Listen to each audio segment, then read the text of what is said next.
Launcher? I hardly know her. Yes, today we are looking at the Burger King Kids Meals 1999 Pokemon Launchers, which were a subset of the overall collection that you could get from these kid meals.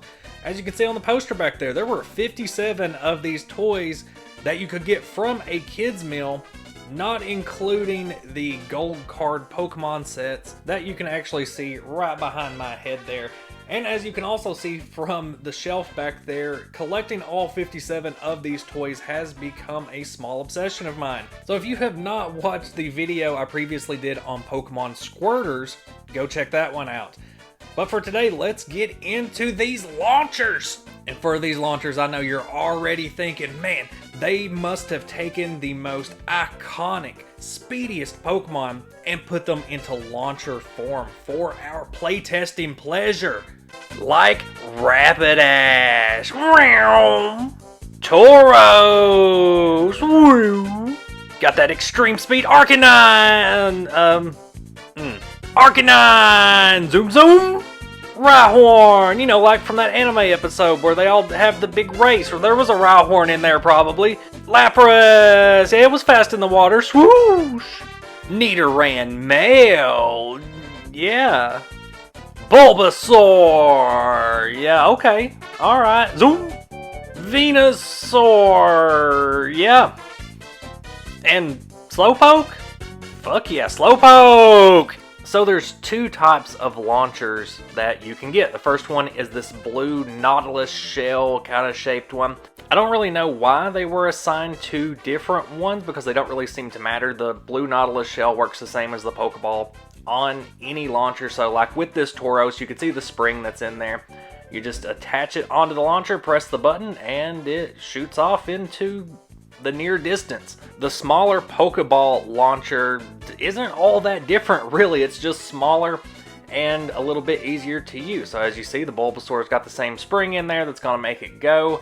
You can attach the launcher to it, push the button, and there it goes. And like I said, I couldn't really find any information on why some of them came packed with the Pokeball and other ones came packed with the bulkier blue shell one, but ultimately it doesn't really matter. One of my fascinations with these Burger King toys is that there were 57 available and they still had a lot of care put into them. Just looking at the paint job on this Lapras, yeah, it's a little bit muddy, a little bit sloppy looking here and there, but remember that there were 57 of these and a lot of them had a lot of really nice care and touches put into them, like this Venusaur where the molding even has like details on the grass, the little bumps on Venusaur, really good paint jobs on the leaves and the plant coming out of Venusaur's back. It's just an awful lot of quality to put into these toys. It's just something to reflect on as we look deep into Venusaur's hole.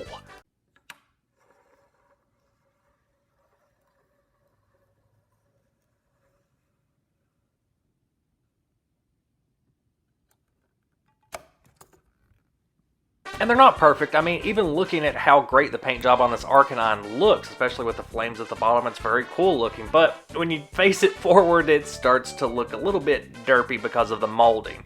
On the other hand, I think this Nidoran is probably the best looking and best made of all the launchers.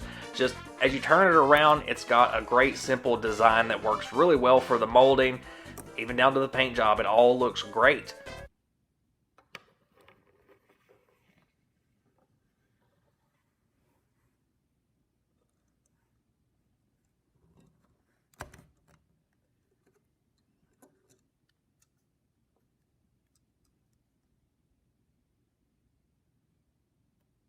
And per tradition, we do have to answer the question, do they be launching? And yeah, as you can see, they do launch pretty well. It's a fun little toy to have.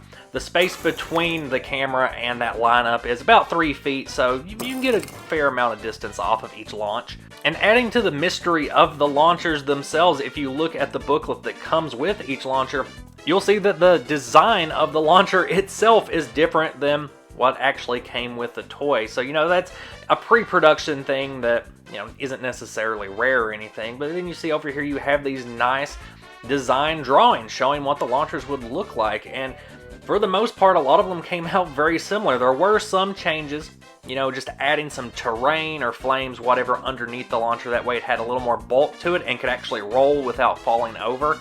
Another cool bonus I wanted to add to the video was when I ordered one of these launchers I was missing off of eBay, the seller actually sent an original Burger King Kids Meal bag with it, which was an amazing nostalgic surprise. I was very happy to get this. So you can see on the back it shows like one example for each of the different categories of toy that you could get within the Kids Meal. And if you look in the sides too, you even have like these nice little touches of, you know, how to draw some different Pokemon. It gives you some space to draw on the bag. Flipping to the other side, you got a little bit more artwork with the Cubone down there, and then just a proof of purchase that you can cut out up at the top. Just more nice little touches. I don't even know if kids' meals these days still have stuff on the bag like that. It's been a minute since I bought one, so you guys will have to let me know in the comments. And there we have it for the BK Kids Meal Pokemon Launchers. What was your favorite launcher? Let me know down in the comments. And let me know what subset of the Burger King Kids Meal 1999 Pokemon toys are actually your favorite, because mine's actually been going a little bit back and forth. It used to be the Squirters, but then I've, you know, been playing around with some of, you know, not just the launchers, but the Rev Tops, and it seems to be whatever I'm messing around with at the time tends to be my favorite and what I get most excited about. So curious to see if you guys have a similar experience, but don't ask about the bean bags. We're not talking about the bean bags. As always, thanks for watching, and hope to see you guys next video. Bye.